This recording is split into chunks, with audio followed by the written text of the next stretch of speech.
বড় চাচ্চুর ছোট ছেলের মুসলমানি অনুষ্ঠানে কি কি খাবারের আয়োজন হলো চলেন দেখা যাক। তো হ্যালো, আসসালামু আলাইকুম, welcome to our page Aladdin Genie Lifestyle. সবাই কেমন আছেন? আশা করছি ভালো আছেন।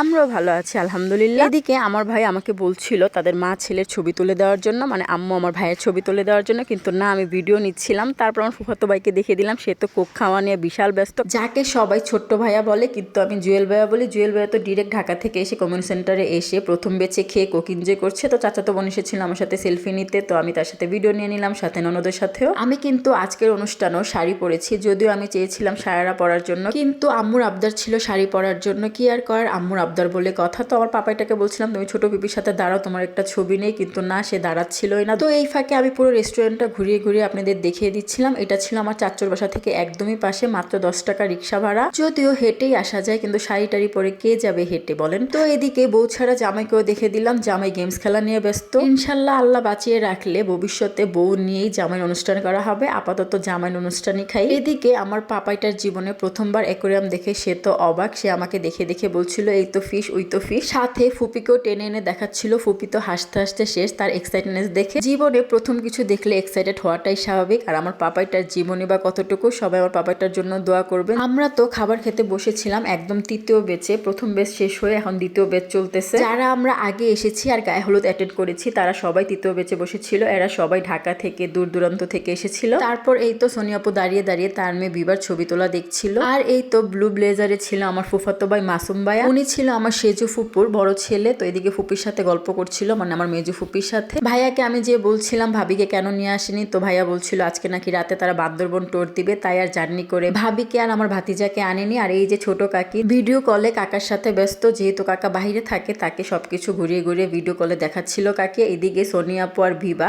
ছবি তুলছিল, আর আমার ভিডিও করা দেখে মামুন ভাই একটু পোস্ট নিল। সোনিয়া আপু তো তার মেয়ে ভিভা আর আমার চাচাতো বোন পূর্বার ছবি তুলে তাদেরকে দেখাচ্ছিল। এদিকে বউ ছাড়া জামাইয়ের একটু ক্লিপ নিয়ে নিলাম। ভিতরের সাইডে সব ফ্যামিলি মেম্বার বসেছিল। এই তো বড় কাকু, আব্বু, মেজু ফুপু, সেজু কাকু সবাই মিলে, সাথে আম্মু, আর ওই তো পিঙ্ক কালার হিসাবে বড় কাকি, সবাই মিলে ফ্যামিলি বসে গিয়েছিল খেতে। আমার পাপাইটা আবার তার নানা ভাইয়ের কাছে একটু লুকমা নিয়ে নিল। এই তো নানা ভাইয়া টিস্যু দিয়ে মুছে দিচ্ছিল আমার পাপাইটাকে। সাথে কিন্তু বড় নানা ভাইও তাকে ডেকেছিল একটু লুকমা দেওয়ার জন্য, সে যায়নি, কারণ তার নানা ভাইয়াকে যতটা দেখেছে বড় নানা ভাইয়া এতটা দেখেনি। ছোট থাকতে 1-2 বার দেখেছে, এই আর কি। তো আমরাও খাবার নিয়ে বসে গিয়েছিলাম। আমাদের টেবিলে কাকি, আমার ভাই, ননদ, পাপাইটা, চাস্তো বোন আরো অনেকে মিলে বসে গিয়েছিলাম। সব সময় ফুড রিভিউয়ারদের ভিডিওতে দেখি যে এরকম করে প্লেট অনুষ্ঠানে দেওয়া হয় বিয়েতে বা অন্যান্য অনুষ্ঠানে, কিন্তু এই প্রথম নিজেদের কোনো আত্মীয় অনুষ্ঠানে দেখলাম যে 3/4 প্লেটে এমন করে রুই মাছ ভাজা, গরুর কাবাব, সাথে রোস্ট 3/4 প্লেটে সাজিয়ে দেওয়া হয়েছিল। ভিডিওতে তো এমন করে সাজিয়ে দিতে দেখি, কিন্তু এই প্রথম আমি ফার্স্ট টাইম সামনাসামনিও দেখে নিলাম। তো খাবারে ছিল চাইনিজ সবজি, সালাদ, ফিশ ফ্রাই,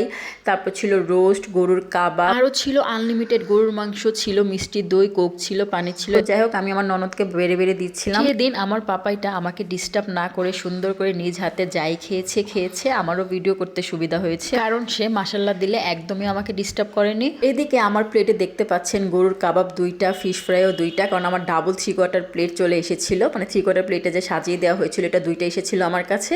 তো আমার ননদ আবার কাবাবটা পছন্দ করেছে, তো তাকে আমি আবার দিয়ে দিয়েছিলাম। বাকি ফিশ ফ্রাই বলেন, রোস্ট বলেন, এগুলো ফেরত দিয়ে দিয়েছিলাম, কারণ একার পক্ষে এতটা খাওয়া সম্ভব না। যদিও যা দিয়েছিল তার অর্ধেকটাই আমি খেতে পেরেছি। তো এইদিকে প্রথম একটা গরুর বাটি এসেছিল যেটাতে চর্বি ভরা ছিল, মানে চর্বি না, মানে শীতের সময় জমে যায় না চর্বি, ওইরকম হয়েছিল। তো কাকি আবার ওইটারকে বলে গরম করে আনিয়েছিল। গরম করে আনার পর গরুর মাংসের তো হাত দেয়া যাচ্ছিল না, মানে এত গরম ছিল। প্রত্যেকটা খাবারই অনেক মজা ছিল। আমার ননদের কাছে স্পেশালি গরুর কাবাবটা ভালো লেগেছে, আমার কাছে ফিশ ফ্রাইটা, কারণ ফিশ ফ্রাইটা কামড় দেওয়ার সাথে সাথে একদম মুড়মুড় করে ভেঙে যাচ্ছিল, মানে এটার সাথে হয়তো কিছু একটা মিশিয়েছে, হয়তো কর্নফ্লাওয়ার, আটা, ময়দা কিছু একটা। আমি প্রায় সময় ভিডিওতে আরও দেখি কোনো এলাকার মানুষ গরুর মাংস দিয়ে মিষ্টি দই দিয়ে খায়, ভাবলাম এখনই সুবর্ণ সুযোগ দইটা দিয়ে গরুর মাংস ট্রাই করে দেখি। দইটাও কিন্তু অনেক মজা ছিল। আমার ননদ দইটা খায়নি, একটু খেয়ে আর খায়নি, কারণ তার কাছে এমনিতেও দই ভালো লাগে না। তো আমি তারও দই খেয়েছি, পাপাইটা অর্ধেক খেয়ে আর খাইনি, আমি তারও খেয়েছি, এমনকি খাবার পরে আরও 2-3 গ্লাস খেয়েছিলাম।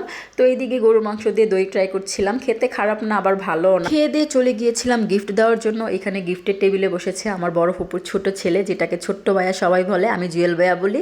তো আমার নামটা লিখে নিয়েছি, আমি কি দিলাম বা কত টাকা দিলাম এমনটা না বললাম, আপনারা গেস করতে পারেন। আর হ্যাঁ, এই রেস্টুরেন্টটাতে সুন্দর একটা প্লেগ্রাউন্ড ছিল, বাচ্চাদের জন্য খুবই ভালো, আমি মনে করি দারুণ একটা আইডিয়া বলা যায়, কারণ বাচ্চারা খুব এনজয় করে। যেমন আমার পাপাইটার সাথে আমার ফুফাতো ভাইয়ের ছেলে মেয়ে, সাথে কাজিনরা সবাই এই প্লেগ্রাউন্ডটা এনজয় করছিল, কারণ বিভিন্ন ধরনের রাইড ছিল। এদিকে আমার পাপাইটা আমার ফুফাতো বোনের মেয়ের সাথে সুন্দর করে ছবি তোলার পোজ নিচ্ছিল। সাথে আমি পাপাইটাকে বলছিলাম আপিকে একটা কিসি করে দাও, আবার আপিকেও বলছিলাম ছোট ভাইয়াকে একটা কিসি করে দাও।